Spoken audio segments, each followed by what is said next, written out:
ఎలా ఉందంటే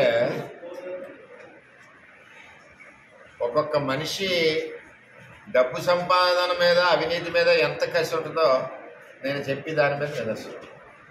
అసలు ఎవడన్నా ఎలక్షన్ ఏమవుద్ది, కౌంటింగ్ వచ్చేస్తుంది, ఆ గుడికి వెళ్దాం ఈ గుడికి వెళ్దాం దేవుడు ఆశీస్సులు తీసుకుందాం అని చెప్తాను. మన అక్కయ్య వంగాజేత గారి మట్టికి నాకు ఏ ఆశీస్సులు అక్కలేదు, ఎలాగ ఓడిపోతున్నాను. నాకు ఒకటే ఆశీస్సులు, లక్ష్మీదేవి ఆశీస్సులు కావాలి. లక్ష్మీదేవి అంటే అమ్మవారు అనుకున్నాను, తప్పుసమ్మా భగవంతుడు కాదు. ఈఎస్ఐ హాస్పిటల్లో, కాకినాడలో ఉన్న ఈఎస్ఐ హాస్పిటల్లో అంతా డబ్బే. త్వరగా రండి, 10 లక్షలు ఇవ్వండి, తాత్కాలిక ఉద్యోగం తీసుకోండి, 20,000 వీలే క్యూలు. నేను ఈఎస్ఐ యాజమాన్యాన్ని అడుగుతున్నాను, డైరెక్టర్ గారిని, ఎలక్షన్ కమిషన్ అండర్లో ఉండగా మీరు రిక్రూట్మెంట్ ఎలా చేస్తారని నేను అడుగుతా ఉన్నాను. ఎట్టి పరిస్థితుల్లోనే ఈఎస్ఐ హాస్పిటల్లో జరిగిన రిక్రూట్మెంటు పూర్తయింది. స్కామ్ కోట్ల రూపాయల్లో ఉందని చెప్పి నేను చెప్తా ఉన్నా. మా దగ్గర పోటీ చేసిన వైఎస్ఆర్సీపీ అభ్యర్థి, ఆపద్ధర్మ ప్రభుత్వంలో ఉన్న ఎంపీ అభ్యర్థి వంగా గీత అక్కయ్య గారు ఈ కార్యక్రమంలో ఉన్నారు. ఇప్పటికే దగ్గర 25-30 మంది దగ్గర, మనిషి దగ్గర 10 నుంచి మినిమం 15-20 లక్షలు ఆవిడ కలెక్ట్ చేశారు. నేను ఒకటే అడుగుతున్నా ఈఎస్ఐ డైరెక్టర్ గారు, మీకు భాగస్వామి ఉందా ఈ అవినీతిలో? కానీ సిఫార్సులు మీరు ఆమోదిస్తున్నారా? ఇది తేలాలి. రేపు మా ప్రభుత్వం వచ్చినప్పుడు పవన్ కళ్యాణ్ గారి ద్వారా ఎంక్వైరీకి కేంద్ర ప్రభుత్వం నుంచి ఆదేశిస్తామని చెప్పి తెలియజేస్తున్నా. ఎట్టి పరిస్థితుల్లోనే ఈ 7 నియోజకవర్గాలకి సంబంధించి ఈఎస్ఐ హాస్పిటల్లో ఏదైతే టెంపరీ పోస్టులు ఉంటాయో ప్రతి నియోజకవర్గానికి సమానంగా రావాల్సిందే అని చెప్పి నేను తెలియజేస్తున్నా ఈఎస్ఐ డైరెక్టర్ గారు.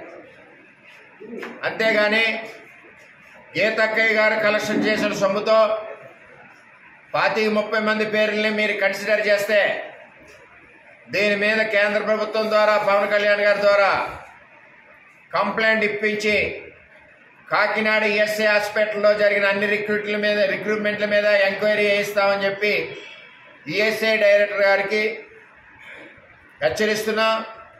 ఇటువంటి కార్యక్రమాలు చేయొద్దని కూడా రిక్వెస్ట్ కూడా చేస్తున్నాం. దీని మీద రేపే మేము కంప్లైంట్ రెడీ చేస్తున్నాం, కంప్లైంట్ ఇస్తాం. దీనికి వికాస్ అనే ఒక సంస్థ ఉంది ఈ జిల్లాకి, వాళ్ళ ద్వారా జరుగుతాయి రిక్రూట్మెంట్లు, వారి ద్వారా టెస్టులు అవుతుంటాయి. వాళ్ళని పక్కకు తప్పించి గీతక్క ఎవరండి రిక్రూట్మెంట్ చేయడానికి? 15 లక్షలు టేబుల్ మీద పెట్టు, ఈఎస్ఐ హాస్పిటల్లో ఉద్యోగం మజా చేసుకో. 15 లక్షలు ఈఎస్ఐలో ఉద్యోగం, 15 లక్షలు ఈఎస్ఐలో ఉద్యోగం, 15 లక్షలు ఈఎస్ఐలో ఉద్యోగం. మళ్ళీ ఇంత ఎలక్షన్ టెన్షన్లో కూడా అక్కయ్య గారు మా పిఠాపురం మున్సిపాలిటీలో వదలలేదు. 10 లక్షలు తీసుకో మున్సిపాలిటీలో కొట్టుకో, 10 లక్షలు తీసుకో పిఠాపురం మున్సిపాలిటీలో ఉద్యోగం చేసుకో, 10 లక్షలు తీసుకో పిఠాపురం మున్సిపాలిటీలో ఉద్యోగం చేసుకో. అక్కడ 35 మంది. ఇది మా అక్కయ్య గారి పరిస్థితి. భగవంతుడి దయ వల్ల ఆవిడ ఓడిపోతుంది, కానీ మమ్మల్ని కూడా అమ్మేస్తుంది. చేత ఇక్కడ ప్రజలు కూడా నీతి నిజాయితీకి కూటమి అభ్యర్థి పవన్ కళ్యాణ్ గారిని అత్యధిక మెజార్టీతో గెలిపిస్తున్నందుకు పిఠాపురం ప్రజలందరికీ కూడా నేను ధన్యవాదాలు తెలియజేస్తా ఉన్నాను. అదేవిధంగా ఈ అవినీతి తిమింగలం ఇది ఎక్కడ కూడా అండి, ఎలక్షన్ అయ్యాక ఎవడన్నా ఇంట్లో బాధపడుతుంటాడు, లేకపోతే గెలుస్తూ ఉంటే ఆనందంగా స్నేహితులు పిలుస్తాడు, నీ ఊర్లో ఎంత వస్తుంది, నీ ఊరు ఇదని అనేసి ఆ ఈఎస్ఐ హాస్పిటల్ నేను ఎలాగో ఓడిపోతున్నాను కదా, ఎక్కడ పోతాం, ఆ ఉద్యోగాల సంగతి ఏంటి, ఆ డబ్బుల సంగతి ఏంటని ఏంటంటే ఎలా ఉందంటే ఇంటి దగ్గర క్యూ పెట్టుకున్నారు. వాడు ఫోన్ చేశాడు నాకు, ఏమండి 15 లక్షలు అడుగుతుంది ఇచ్చేయమంటారా అని. ఒరే బాబు, నేను పవన్ కళ్యాణ్ వచ్చాక ఎంక్వైరీ చేయించి పీకించేస్తాను, 15 రాదు, 15లో 1 కానీ 5 కానీ రిస్క్ చేసుకో, ఏదైనా పని అవుతే లేకపోతే ఎదురుకుంది కానీ చెప్పాను. అది సంగతి, మొత్తం స్టోరీ అంతా చెప్పాడు.